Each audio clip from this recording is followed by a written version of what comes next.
Hello, and welcome to the first episode of The East Meets the West. I'm your host, Re-Gor.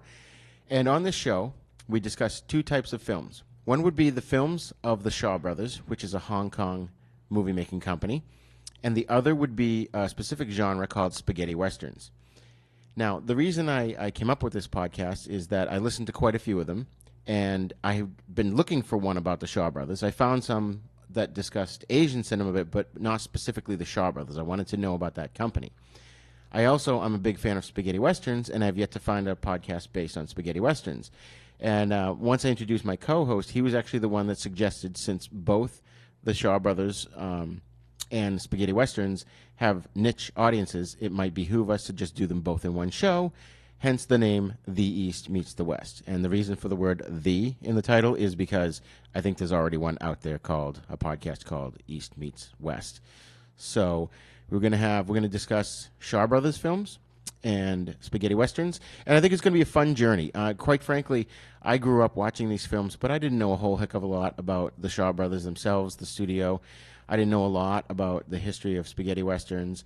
And so on the show, what we're going to try and do is go into some detail. We're going to do a lot of learning and discovering along the way. We hope you'll join us, and you'll maybe learn a thing or two. And we also would like some audience feedback as well. As of this recording, we don't quite have our contact info set up yet. And once I get it posted, I'll put it in the show notes for this episode. So without further ado, I'm going to bring in my co-host, and we are going to discuss two films today, obviously. A Shaw Brothers film called The Five Deadly Venoms, or The Five Venoms, and the second movie is called The Stranger and the Gunfighter. Kung Fu, Five Deadly Venoms. Kung Fu as ferocious and deadly as the poisonous animal assassins from which it took its name. Five Deadly Venoms. Five stinging ways to die. Pick your poison. You'll be stung to your seats. Five Deadly Venoms. A Shaw Brothers presentation from World Northall. Rated R. Okay, welcome back to The East Meets the West. I, of course, am your host, Re-Gor. I'm joined today by my co-host, Spency Domepiece. Spency Domepiece also co-hosts, what? You pronounce it Spency Domepiece. Pieced? It's just Spency Domepiece. Domepiece. Sorry, man. He also co-hosts Then Is Now podcast with me, where we discuss pop culture of the past and how it relates to the present. So welcome, Spency. Hello, it's great to be here. Yes, real honor. Well, I'm glad to have you too. I've been looking high and low for a co-host, and I know you've been kind of, every time I mention things, you roll your eyes at me. But I have to. It's our dynamic. You say you don't want to watch TV all day, but we got to do it. This is our calling in life. It's your calling. I'm the co-host. But speaking of callings, I actually do have one other form of contact. Is I have a YouTube channel by the same name of Spency Domepiece. Don't ask about the name. It's an age-old nickname. Nonetheless, I basically just put out whatever content I feel like, mostly gaming, but occasionally it's just me sitting around doing nothing, and to me that's the most hysterical thing in the world. So if you're at all interested, please go check me out on YouTube. Yeah, and that's all I got for my contact info. You know, I could do my outro, which is always fun. Awesome. Yeah, he's got a lot of cool things going on. I did want to mention this one book that I picked up in preparation for this podcast. There's a few out there that I want to get, but at the moment I could only afford this one. It's called China Forever, The Shaw Brothers and Diasporic Cinema, and it's edited by Po-Shek Fu. It's about 8 or 9 articles about the Shaw Brothers. It's really kind of heady. I kind of expected it to be, I thought it was going to be more of a description of the films and stuff, but it's more of a description of the Shaw Brothers themselves, what they did to get up and running, and it really gets into the geopolitical situations that were going on in China at the time and how they were dealing with it. The cool thing, I'm not going to try to be too heady in this episode. I don't want to lay too much information out there on everybody, but I did want to mention that the Shaw Brothers is a company. They started in the 1920s. They were making silent films, and they also purchased theaters. Now, back in the day, a lot of the major film companies in America also owned theater chains. So, like, if you ever see the Paramount in cities, like as a movie theater, those were owned by Paramount Pictures. Oh. So the Shaw Brothers kind of did the same thing. And what's really cool is the one brother who sort of led the pack and was in charge of a lot of what was going on was his name was Run Run Shaw. That's R-U-N Shaw, 2 words or 3 words, I should say. So Run Run Shaw was a visionary. He was almost, not quite, but he was almost the Walt Disney of Hong Kong, because he had a global vision. He wanted his films to be seen all over the world, but he wanted them to have a Chinese flair to them. So a lot of their films, really up until the 1960s, were either musicals or romance stories. And we'll get into details on that later. Right now, what we're going to do is we're going to kind of focus on their kung fu films from the 60s and 70s because, well, first of all, that's what I grew up on. When you say Shaw Brothers, that's what people think of. And there's a lot more to them. It's just a matter of seeing if I can get my hands on them for us to watch them or not and then relate them to you. I don't know. I know a lot of them are lost or not available on video, at least. But they sound like they're, very interesting. The Chinese films that they created, there was a whole thing about, whole sections about how some of their films were in Mandarin and some were in Cantonese. And it's just real interesting. When you delve into what the Shaw Brothers did, it's really interesting and fascinating. Some of this book is a little heady. Now, like I said, the title was China Forever, the Shaw Brothers and Diasporic Cinema. And what diasporic means is, it's weird because I actually heard that word used on a podcast today, which I did not expect. But it was, it basically means like when you spread information or cultural things across a greater area. And that's exactly what Run Run Shaw wanted to do, is he wanted to get films out into the world, but have a unique, authentic Chinese flair to them. One of the mainstays of a lot of Chinese films of this era are, they have a specific moral fiber to them, a moral background about how people should behave, and they illustrate how people shouldn't behave in terms of the villains and stuff in the films. So I found that very interesting.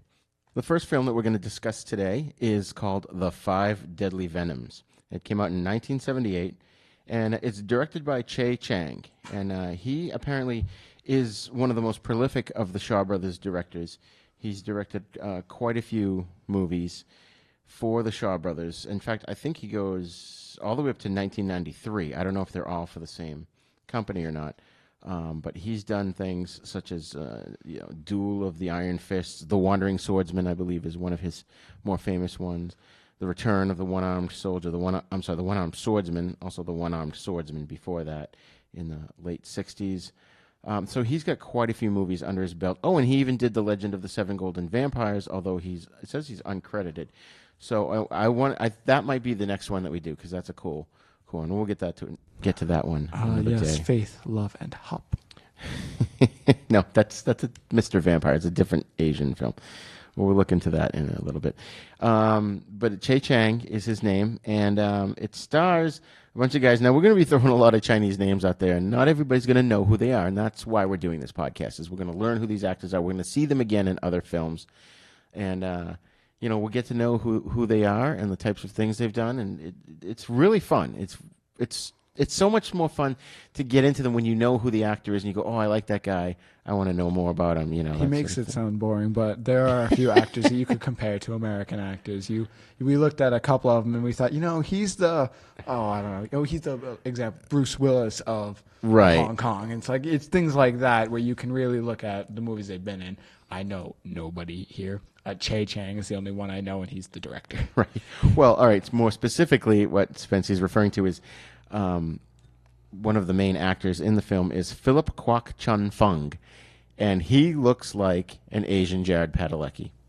Star of the critically acclaimed show Supernatural. Yes. I endorse Supernatural. Plays Sam Winchester on Supernatural. He looks just like he would be his Asian cousin, even down to the 5 o'clock shadow, which is kind of funny. Oh, yeah, definitely. We've also got a few other actors: Su Chen, Lu Feng, Lo Meng, Johnny Wang Lung Wei, and Suen Shu Pao. Another guy named is Dick Wei. I thought was kind of a funny name. We're going to kindly gloss over that one. And Lao Fong Sai played the young guy. There's a couple of other actors, actually. One of the main characters is not listed at all. The main dude who's sent by the master. Oh. For some reason he's not listed, at least on the what's the website I was using was the Hong Kong Movie Database. So like I said, we're going to delve into these films a little bit more. It makes me think of Mortal Kombat names and things like that. Liu Kang, Raiden, Johnny Cage, Scorpion, Sub-Zero, Sonya. Now, I know I said I would do the synopses, but do you want to take a stab at doing the synopsis of the 5 Deadly Venoms? I have had trouble with this in the past, but sure. The 5 Deadly Venoms. It's a kung fu film, and it starts out with a student and a teacher, and the teacher has basically explained to the student how he trained these 5 previous students, and they trained in different arts. There was a scorpion, there was the toad, there was the centipede, the snake, and the lizard. So they were the 5 deadly venoms. They were the Poison Clan, I believe? The Poison Clan, yeah. They were the Poison Clan. And he basically said that I'm dying and my soul will not be at rest until either they are all leading good lives, or if they are bad, that they must be killed. And they come to find out that there was another co-teacher who had treasure, and now all 5 of them are after the treasure. And this one new student, the 6th Venom, as I'm just going to refer to him so everyone understands what I'm saying, he is basically going out and he has to find them in this big city. It's an unnamed city. I'm going to assume it's Hong Kong. Yeah, it takes place in the past, so we're not exactly sure where. It's like, I guess 1700s, Yeah. probably 1800s, around there. Yeah. And nonetheless, this student goes around. He has to find them, and any of the evil ones he must basically eliminate. And it's a good story, I'd say, of like the 5 fighting styles and how some of them have certain abilities that come with the fighting styles. Toad has like very strong skin, and he can resist spikes and things like that. His skin can't be pierced. Lizard, I know, can walk on walls, which is very cool. Yes, very cool to watch.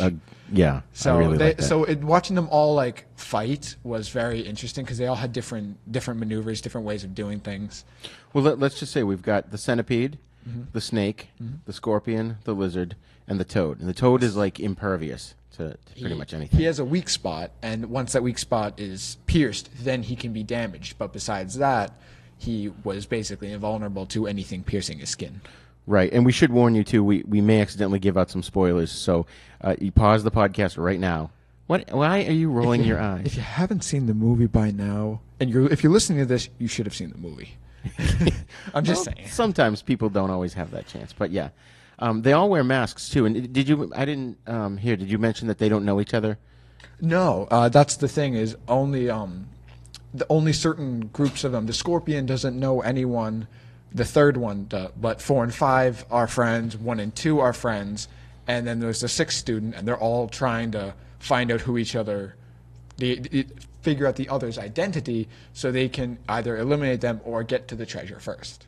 Right, because one of the master's old friend Yun possesses a secret fortune, and the master's scared that the former pupils have turned evil, so that's why he sends out the 6th one, and to go and find them. And so what ends up happening at the beginning of the film, at least we'll put out there, is that the family of Yun is killed and tortured to try and find this treasure.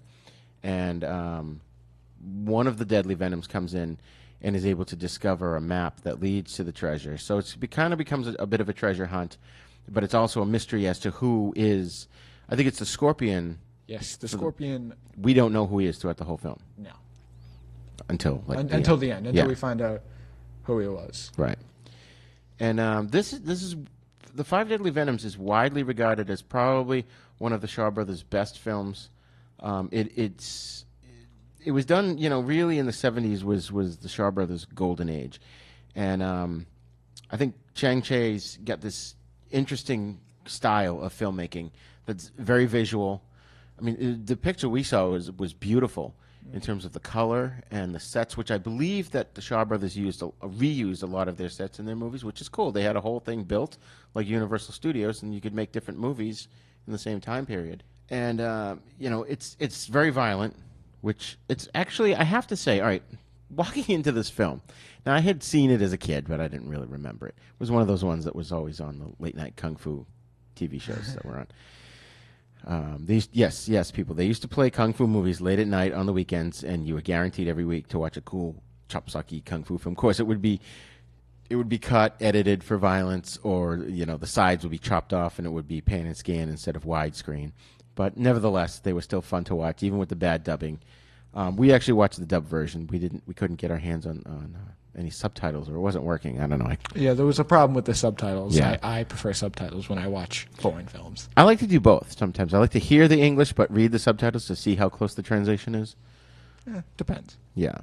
But when I walked into this film this time around, I kind of had this vision in my head. I think it's from on the side as a hobby. I kind of look up old drive-in movie theater newspaper ads, and I remember seeing the poster to them as a kid. And I remember as a kid that the 5 Deadly Venoms had this stigma about it, that it was this real creepy and dark and scary kind of ultra-violent kung fu films. And it wasn't quite that, I have to say. Not that I was disappointed in any way, but I was expecting one kind of film, and it was much, much not as dark and dreary and ultra-violent as it turned out to be.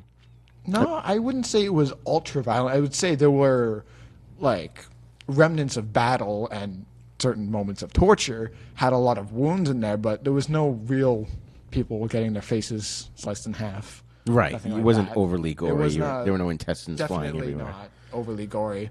There was actually a point in the movie where a couple of them were trying not to leave wounds when Right. they killed someone. So it was a scary moment, but it wasn't graphic at all. Yeah, that was intense. It took me a second to figure out what they were trying to do there with, I don't know, should we say what it is, or? All right, let's sleep it up to All the right, yeah. imagination. Yeah. And that was cool. And there's just something about the kung fu. It's poetic in the way it's shot. It's like a ballet. You know, a lot of people say John Woo's films are they're like, it's violence, but in a ballet sort of way, that it's this fluid motion to the violence. That's One thing I did notice throughout the film was, obviously it's the 5 Deadly Venoms, so it's 5 fighting styles. I don't know if it's specifically made up for the movie, but they would imitate the animals. They would imitate the toad and imitate the lizard, and they all had different ways of doing that.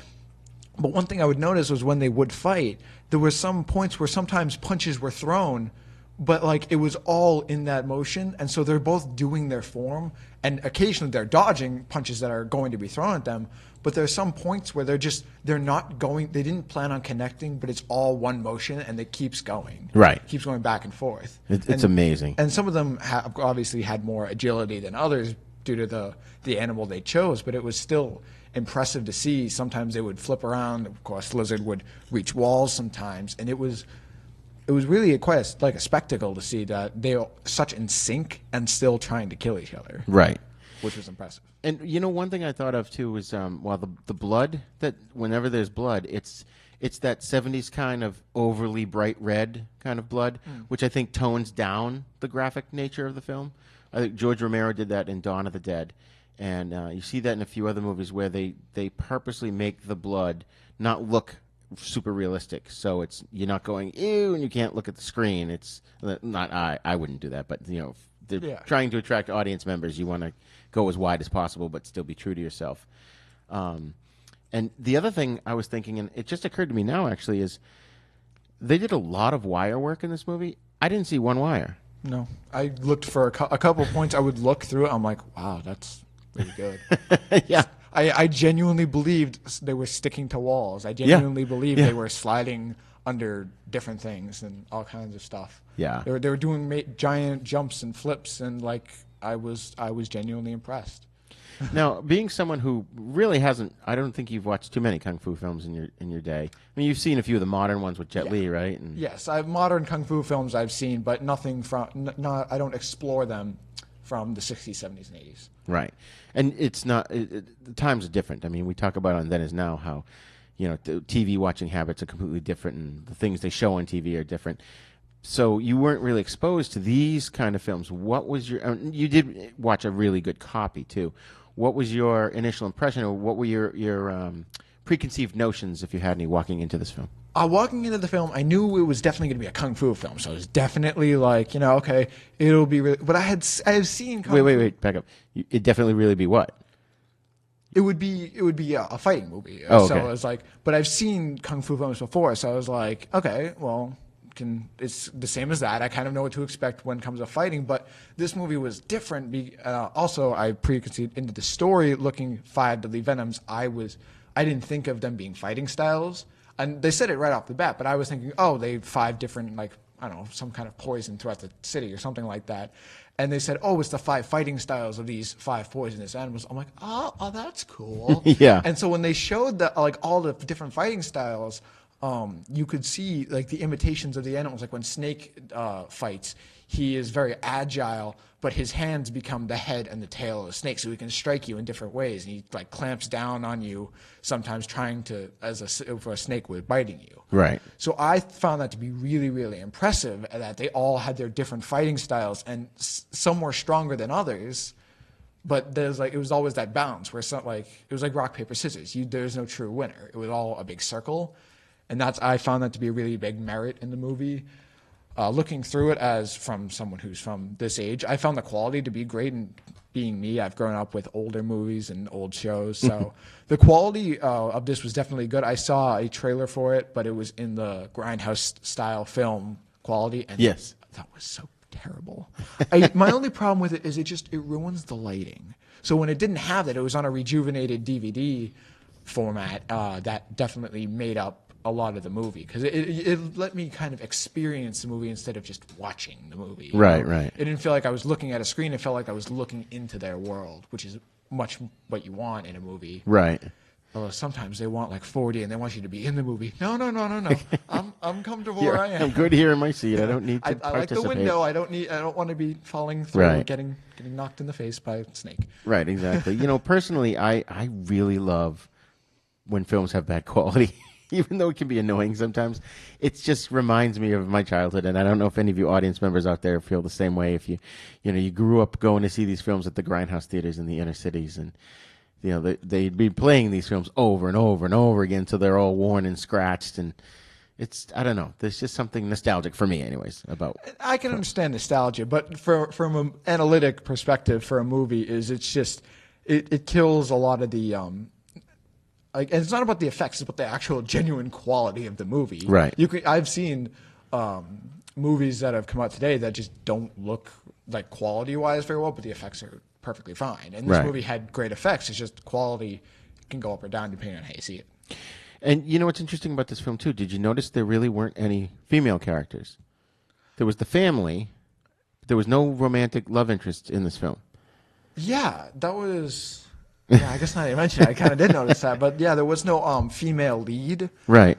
Which, I mean, some will argue as sexism, but it was like ancient China. Right, and I don't think it's sexism if the plot doesn't necessarily need it. Yeah. Like Carpenter's The Thing. There's no females in that movie, and it doesn't need them. It has, you're not filling a quota. You're telling a story. Yeah. So, and I guess that I think that made the movie better. Because it didn't like, okay, now we have the kiss scene. Now they're gonna go off happily ever after. No, you saw the fight. You didn't know who was gonna win, because the movie really sets it up. So when what's his name, Chen, the old man who has the treasure. Yeah. Him and his entire, no, it's Yun. Yun. Yeah. Him and his entire family get murdered. So you really don't know who's going to live, who's going to die. Right. One of the 5 Venoms suffers an unfortunate fate pre the final battle, and so that was like kind of a big moment, because you really didn't know who was going to live, who was going to die. Anything could happen. So I felt like that definitely raised the stakes. Yes. Much more than like if it was a love interest. Oh, we're fighting for a girl. It's like, I don't know. It feels cliche to me. Right. So when you're fighting for like the treasure, and especially when you're fighting for like your teacher to like avenge him so his soul can rest, is something way different and way more. Personally, I thought it was more interesting to watch than a love interest. And I think we'll find moving forward that this is outside the norm of a lot of these films, is that they do have sort of a romantic subplot going on. And a lot of the storylines, too, tend to be revenge-based. One thing we'll learn as we explore not only Shaw Brothers films, but the spaghetti westerns, is oftentimes they will cross over. Not cross over, what I mean is stories will be used in one genre or the other. You'll see spaghetti western storylines done in kung fu films and vice versa. And there's a bunch that we could talk about right now, but that's getting off the topic here. Yeah. But this plot, I thought, was very good. It wasn't what I expected in terms of, like we said, they had to go. That one guy had the 6th Venom, shall we say? Yeah. Had to go and find the guy with the money, and find the other Venoms. You know what I mean? It was just a unique plot. And I felt that it was well done because you're going into the sixth Venom going into a big city knowing nobody. Right. He kept his ears open, like I'm going to use the term Splinter Cell style. He eavesdropped. He did things. He kept his stealth up there. Yeah. He got into it, and then he would see kind of big events happen, and occasionally one of the Venoms would reveal his fighting style, and that's how you knew. Right. It wasn't that people would talk about it because, of course, there's only 5 of them. The Poison Clan can keep it under the down low very well, but when they reveal the fighting style is the big indicator. And they didn't use names as much. They said, oh, they took new names. So that just made it harder for the sixth Venom. They really didn't use many names. Right. They would call themselves, I'm number 4, or I'm number 2, you know. Yeah. Now, the actors who played them, Scorpion was, well, should we say? The actor? Yeah. That's not going to give away, because there was a mystery behind Scorpion. Ooh, you're right. Now that I think about it, because if you know his face, you'll know. Right. Well, I'll just read the list of actors. We've got, I'm going to do them in no particular order here. We've got Lu Feng, Sun Qian, Lo Mang, Wei Bai, and Kuo Chui. And then I could go for some lo mein right now. we were watching that. It was making me hungry for Chinese food. Oh, same. I was thought about. I was like, Asian movies make me hungry because I love Asian food. I love Thai food. I love Japanese food, Chinese food. So, especially when they were feeding the guy in the prison, and I was like, oh, that looks really good. I want some of that. And you had, Yang Di was played by Chang Sheng. We're going to be confusing people at home, so I think we should back off here for a little bit. But the actors who portrayed the 5 Venoms, they appeared together in 3 other films. They appeared together in The Kid with the Golden Arm in 1979, Invincible Shaolin in 78, and The Brave Archer 2 in 1978. And those films would get released with a tagline that they featured the Deadly Venoms in it. Oh. So I thought that was really interesting. I'm not sure which one it is, but there's an unofficial sequel to this. I think it was just kind of one of those ones, starring the Deadly Venoms, and it was called The Crippled Avengers. And I believe it's either Kid with the Golden Arm or the Invincible Shaolin. I'm not sure which one that is. But we're going to do that one at some point because that one looked really good. No, it didn't. It was. They did rename Crippled Avengers The Return of the 5 Deadly Venoms in some of the theaters that it was shown in. One thing to know, audience, back in the day, a lot of movies would be released, and then often they would be re-released with a different title to try and get new people to come and see it, even though it's the same film. Or they would try to capitalize on other films. Like, for example, there's a horror film from Italy called Zombie, and that's supposedly a sequel to Dawn of the Dead. So when it came out here, I think it was called Zombie 2. So because they try to capitalize on Dawn of the Dead. I could be wrong on that, but that's for another podcast. Anyway, so favorite scene at all? Favorite scene?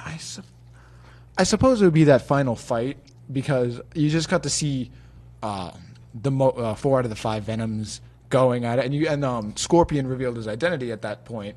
And essentially what happened was you got to see all their fighting styles, 4 out of the 5 fighting styles kind of really come together. Like Lizard would be on a wall, and Scorpion held his hands in a claw position, would use his foot as the tail, so he would be fine. He had great reach when it came to fighting him.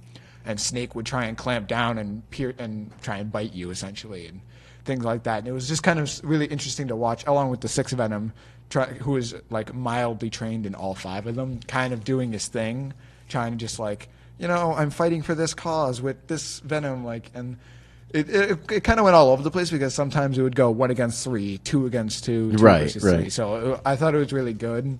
And I don't know. I guess it was the most visually stunning when it came to the fighting styles. Yeah, personally. I agree. Actually, that was what I was going to say too. Is I just loved when you got to that moment where it was the culmination of the storyline, and you knew it was coming down to this final fight, and it was really intense. I thought when the characters showed up and were ready for battle, you were right there with them. Yeah. You knew who was who now for the most part, and you really weren't sure who was going to live or die. Right. You knew you're kind of expecting something to happen, and it was like, I don't know, you kind of thought they tried to trick you. They tried to outsmart you, like twice, I guess. Right. You know how you go in, you expect something, and then they do something else. You expected them to do that second thing, and then they go back and do the first thing, which to me got to me because I expected something to happen, and it didn't. I thought it was done well. They did a good job with that. The music and the sound effects I thought were really good. The sound effects were interesting because there was a lot of goofiness in the film, like when they toss a coin to a local vendor and they toss the coin into his little container or whatever. It just made a kind of a funny sound. I feel like that was just kind of a break the ice kind of thing with the audience. It was like, to try and get you into the movie, get you understand their world and how they would, how some characters acted. Because I thought that was a good moment for, because it was the vendor's trying to give a free gift to a policeman, but the second officer is like, well, the police can't accept gifts. I mean, as much as a great thing it is, we really can't accept them. So it's like it just kind of was a back and forth among characters and among the townspeople. This movie had a lot of extras because it was taken in an older age Chinese city. And so, of course, the marketplace is filled with people, and you have to focus on the 4 or 5 characters that you only got. Right. Did you notice in some of the music was the scene... was the scene. Some of the music that was used in the Deadly Venoms was the same music as the main titles from Monty Python and the Holy Grail. Is that... I'm not going to attempt it. We'll just play a clip of it here.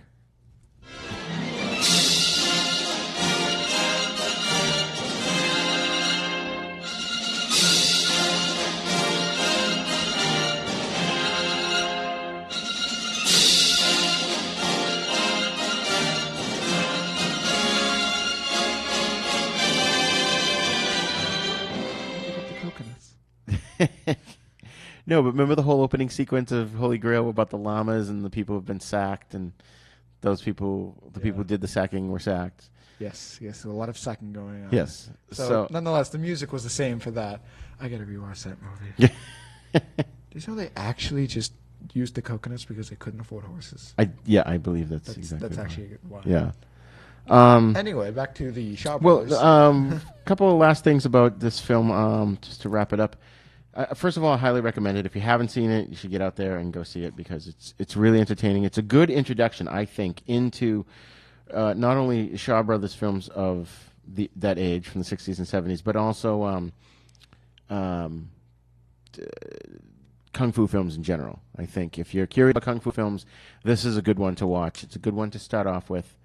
And one thing, when my daughter walked into the room, she didn't like the sound effects and the music, which I thought was interesting. I didn't love it at first, but like once you kind of got into it and you understood how it worked, I felt it was kind of good because it was very prevalent to the style. It wasn't something you would see all the time. Right. So I felt like it was a good marker for them. Yeah, it was counter to the style. It definitely added a whimsy to the film. Whimsy that I didn't expect. So I thought that was interesting. But like I said, seek it out. Get the 5 Deadly Venoms, which it's also known as just the 5 Venoms. If you haven't seen it by now, you probably feel like you've seen it. Yeah. And is there anything else? Oh yeah, here we go. It's also known as 5 Deadly Venoms, like the number 5. In Germany, it was called Die Unspigarben 5.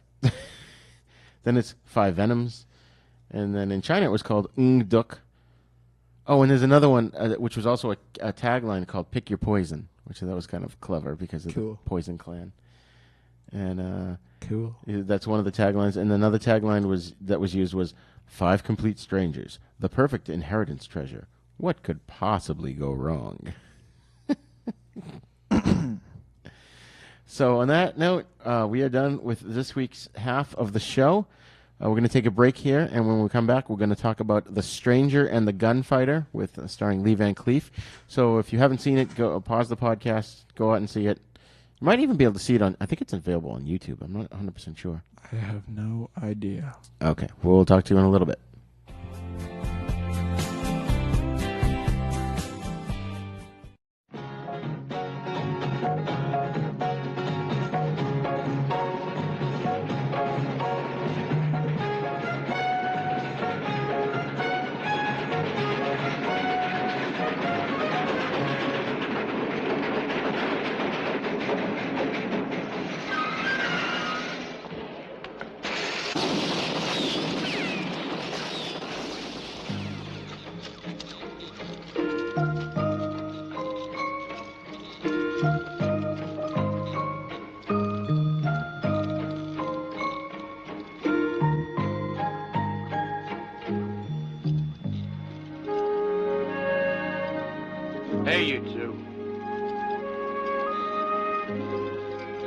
What are you waiting for?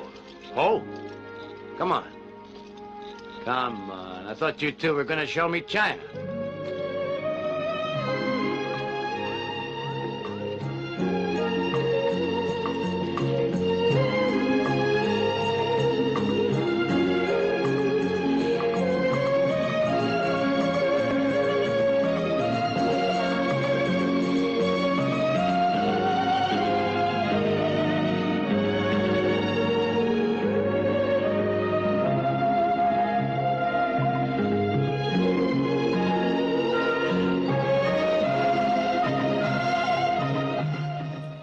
Okay, welcome back to The East Meets the West.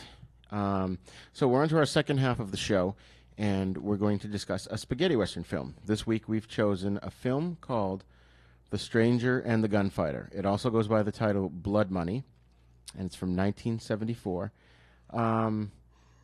Did we forget? No, we didn't. I'll get to that in a second. The film stars Lee Van Cleef, who many may know. May I say it? Yes, go ahead. He was the bad and the good, the bad and the ugly. That's Personally, that is my all-time favorite spaghetti western movie. If you haven't seen it, go see it. Right. And we should preface this by saying, if you don't know what a spaghetti western is, basically in the 60s and 70s and even into the 80s, there were a bunch of westerns that were cheaply made, and they were made in Italy, oftentimes with an Italian cast and Italian I didn't know they were made cast in and Italy. crew. What? I thought they were made in, like, Arizona. No. That's why they're called spaghetti westerns, because they were made in Italy. Oh.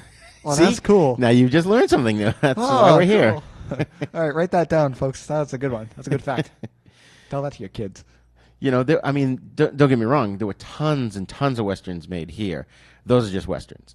And back in the day, in the 50s and 60s, particularly in the 50s, that TV, 90% of television were westerns. Yeah, if you ever watched like all these old ones, like Heroes and Icons and MeTV, they have like the Gunfighter, Little House on the Prairie. The Rifleman. The Rifleman. The gun. What did I say? The Have Gunfighter. Gun Will Travel, I think, is the one you were talking The about. Wild Wild West. Wild Wild West, yeah. They There's a all- lot of all good those ones. ones. Rawhide. There's so Rawhide. many of them. Bonanza, I like Big Rawhide. Valley. I mean, it's just so many really good Western TV So those are shows. just westerns, but we Right. focus on spaghetti westerns. And Right. if you don't know what spaghetti is, you need to go educate yourself. Right.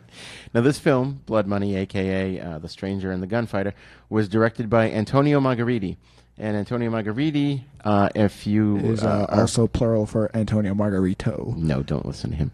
He's directed some some well-known...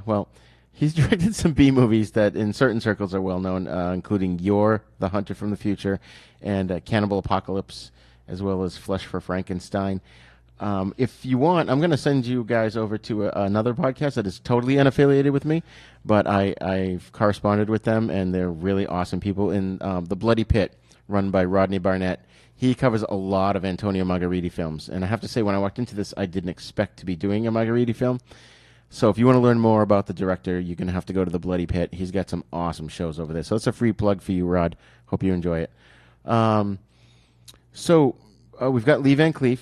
We've also got Lee Ho, who plays Ho Chang in the film, and he's way more famous than you would think. In fact, he does show up in a lot of Shaw Brothers films. I'm just trying to think what he's most famous for.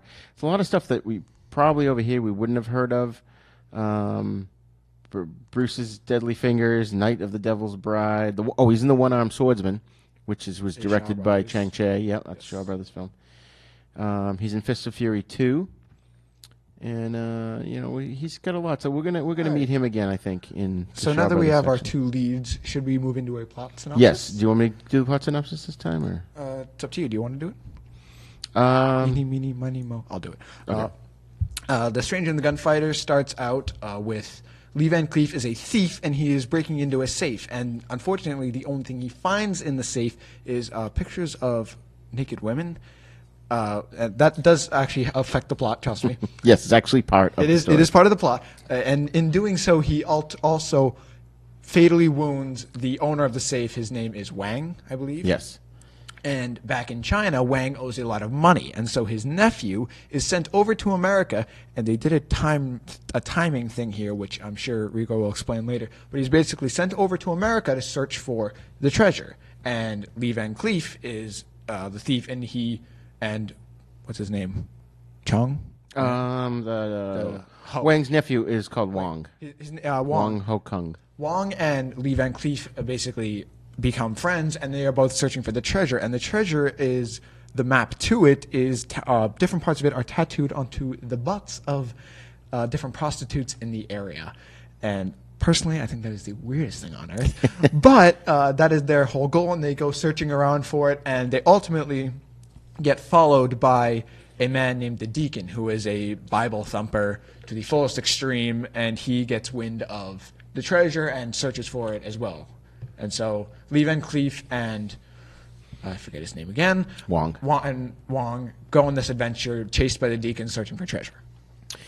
And this is one of those films. I think when you watch it, it's surprisingly good. Yeah, yeah, definitely. What did you think when I first told you about it? What was your preconceived notion walking into this film? You said it was a spaghetti western and that it had Shaw Brothers affiliation, and there was going to be kung fu with western shooting, which I thought was genuinely cool. So, walking into it, I didn't really know what to expect. I try not to have high expectations for movies unless it's like something another in a I want to say trilogy, but you know what I mean, a saga of movies. If it's a sequel, then I definitely will have some higher expectations. But for movies like this, I didn't really think of anything to look for in it. And then watching the first 15 minutes and seeing pictures of naked women, butts, yeah, with tattoos on them, and coming to find out that's a major part of the plot, I wasn't deterred, but I was slightly worried for the course of the film. I genuinely didn't know if it was going to work out well or not. But, I give this film thumbs up. Spency approved, so it's a good one. Excellent. And one thing I don't think I mentioned at the beginning of this segment is that this is a co-production with Shaw Brothers. It was Shaw Brothers and Columbia Pictures made this film together. And that's part of the reason why we picked this, is we sort of wanted to segue from the East into the West. One thing we didn't realize is the similar plot of the characters looking for treasure. We being you. Yes. So there's a thread right there as well. So it's a Shaw Brothers film, and it's a spaghetti western. It's a Shaw Brothers film. It's a spaghetti western. It's both. So I thought that was really a good way, of sort of segueing us into the westerns. I think one cool thing about this film is it doesn't take itself too seriously. There's a small hint of you used the term whimsy. Yes, and whimsy. I kind of, there's a lot of truth to that, because the plot takes itself seriously, but like Lee Van Cleef and Wong kind of know that it's not as serious as it is, but it's not. Yeah, and I think it works well for the film. And Wong he's amazing in the film. Not only is his stunt work really good, but he's a solid character. Mm-hmm. Like, he's not the typical fish out of water, stupid, portrayed as a stupid person. He's very intelligent and manages to sort of manipulate the situation and get him into where he needs to be. Yeah, he has very well talent. China is known for math and things like that. They discovered a lot of things throughout history when it comes to mathematics. So Wong comes over, and Lee Van Cleef is gambling, and Wong's doing the math out. And unlike an abacus or something. I forget. I don't know what that tool is called, but he's doing the math out, and Lee Van Cleef is winning so much money, because Wong is just genuinely that smart. And there's a different point in the film where Wong shows off one of his talents. Good God, he shows off one of his talents of acupuncture, and that's to heal one of the girls to search for the treasure map. But it was kind of a ruse to get to see the tattoo. But it worked, though. Right. That's the thing. And I found that to be really interesting. He definitely wasn't accustomed to our culture, but he wasn't stupid by any means. He found, Lee Van Cleef is in jail. What does he go and do? Starts a bar fight. Right. Goes into a place, no Chinese allowed. Okay, walks in. Well, it was, no, the place said, what was it? It had it written down, no Chinese allowed, no dogs unless you are blind. And so he decides, well, 1 out of 2 ain't bad. So he pretends he's blind, but he's told to leave by the bartender. So then he's attacked by two cowboys and beats them up with his kung fu skills. But he brings the dog in with him. Yeah. And he's like, well, the dog, the dog's not supposed to be unaccompanied, so I'm accompanying him. Yeah. It just worked out, and Wong really showed off a lot of intelligence. Not to say that any Lee Van Cleef was unintelligent by any means, but he definitely had a lot of academic skills that really weren't accustomed to the area, at least of Western America back Right. at that time. There was no centralized public schools. There was no. You learned from the land.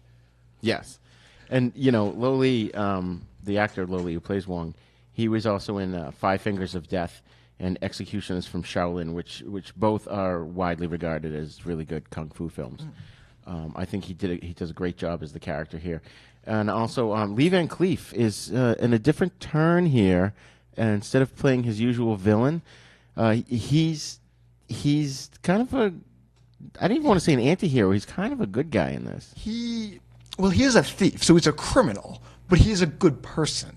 Unlike Good, the Bad, and the Ugly, where he is both a criminal and a bad person. Right. So yeah, it is kind of lopsided, but his occupation isn't too far off in comparing the two movies. At least those are the only two that I've seen Lee Van Cleef. Right. I've probably seen him in other things, but you know what I mean. Well, like for me personally too, growing up, I knew who he was. I'd seen him in the movies, but to me, he was always the Master Ninja, which was a TV show where he was the master, and I think Timothy Van Patten was the kid who becomes the student, and if you ever see it, those of you at home are listening, your best bet is to catch it on Mystery Science Theater, on the original Mystery Science Theater series. They watched a few Master Ninja episodes. Who doesn't love Mystery Science Theater 2000? We may have to find a spaghetti western on MST3K. I'm sure they did one. I just can't recall off the They've top of my done head. at least one. Yeah. Yeah. So yeah, and he's usually very serious. Lee Van Cleef usually plays a serious character, very stoic, and in this he was funny. He was serious, but he wasn't he took his character seriously as an actor, but his character wasn't a serious person. Right. He would just, of course, he doesn't want to get hung for breaking into a safe, of course, but he does able to understand a good joke when the time comes. He's able to kind of laugh along with Wong. Yeah. So for certain things, when he tries to explain the concept of a woman's behind to Wong. Yeah. And why the tattoo, and that the tattoo's there. Well, Wong, they're in the prison, and Wong reads. There was one of the things that was in the safes, aside from the pictures, was a fortune cookie, and when you open it up, it said, "Hold on, where was that? I had that written down here."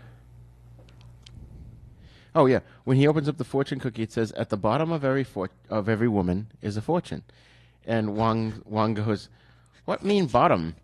And Dakota's the Lee Van Cleef's character. He goes, "Bottom." Ass. And so there are funny moments where Wong is asking women to see their ass, and it's very awkward.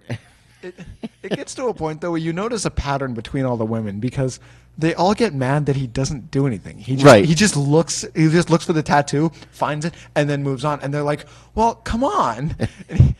And as more characters in the film are starting to learn about this treasure, they're doing it too, and the women are starting to get frustrated that all they do is just take a look at their butt and then they leave. They are prostitutes after all. Right. I mean, they want to make some money.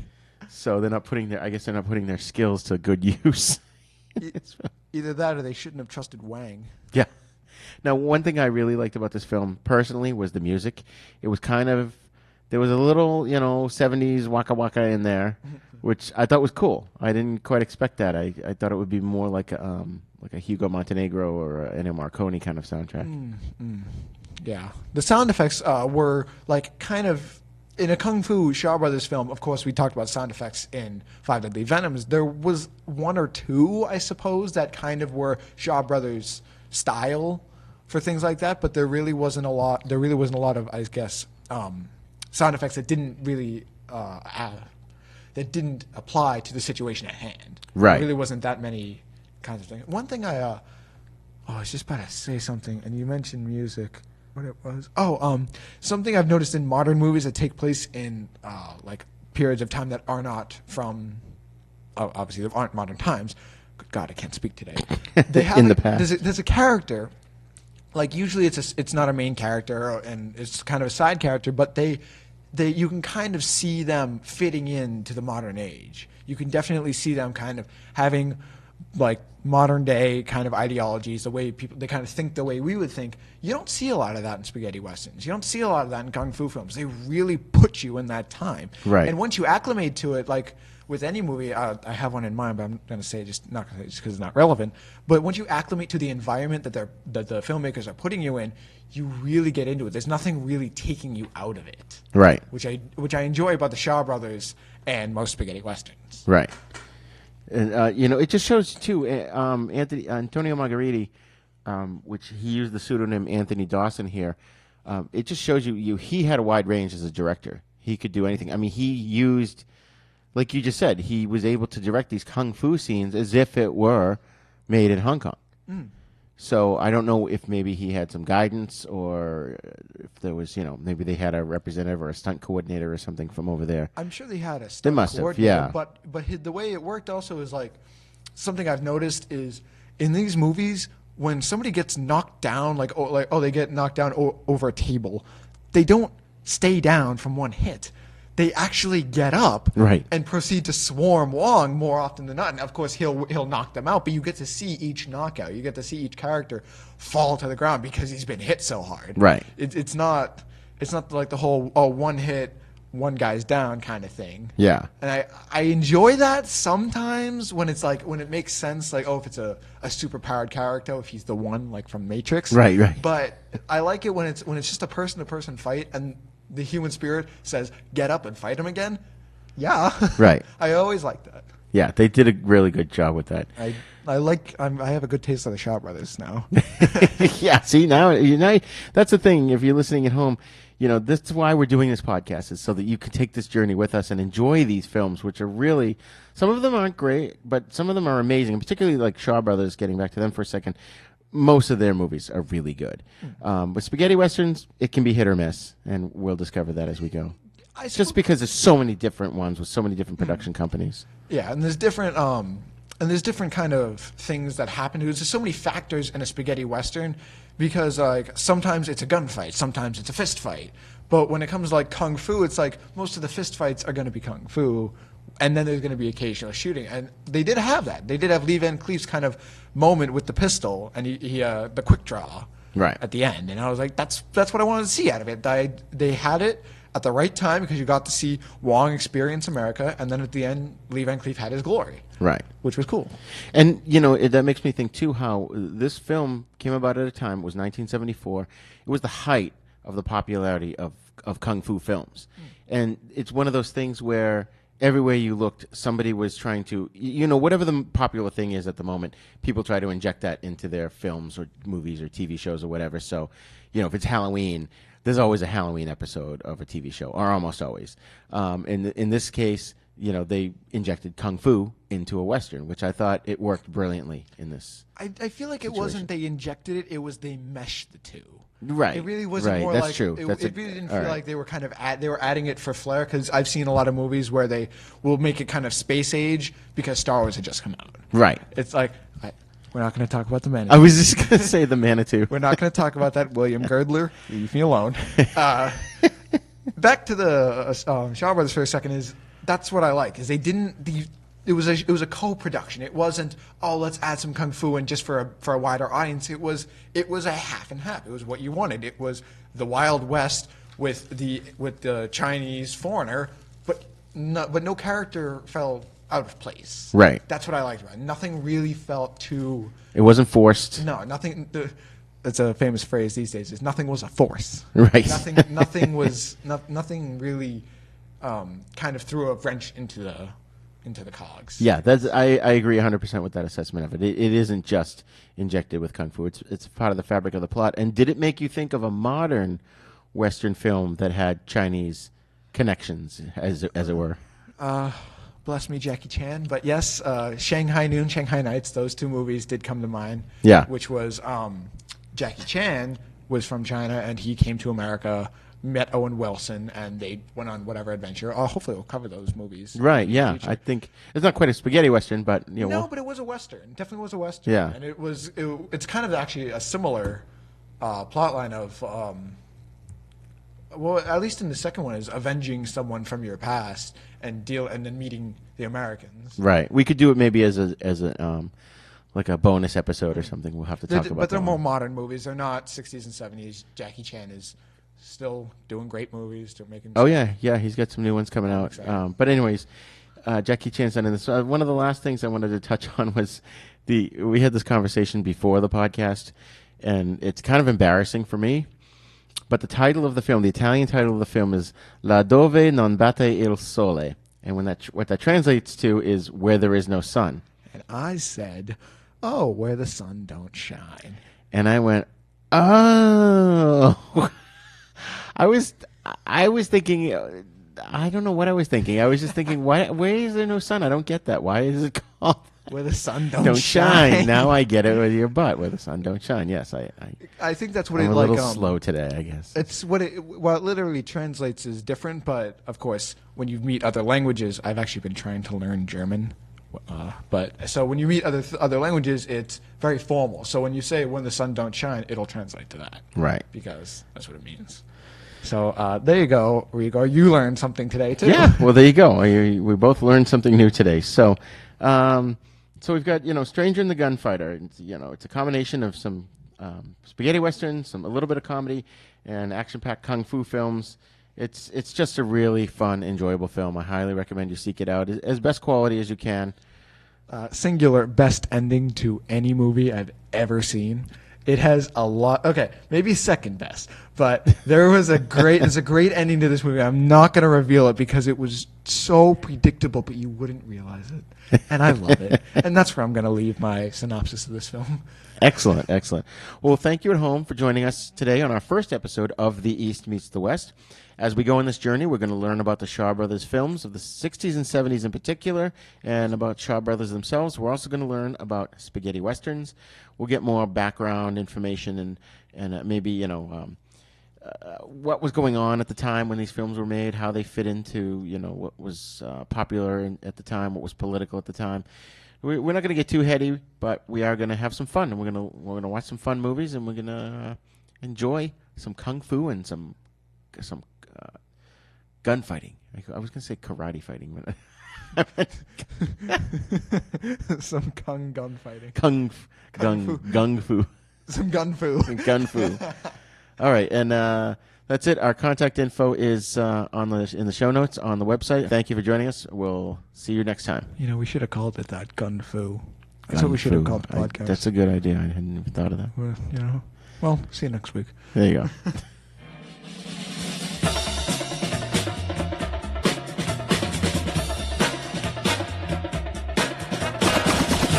You practice your arm strength. You develop all the basic moves now. Your granddad used his fists to master all who opposed him anywhere and rock the world.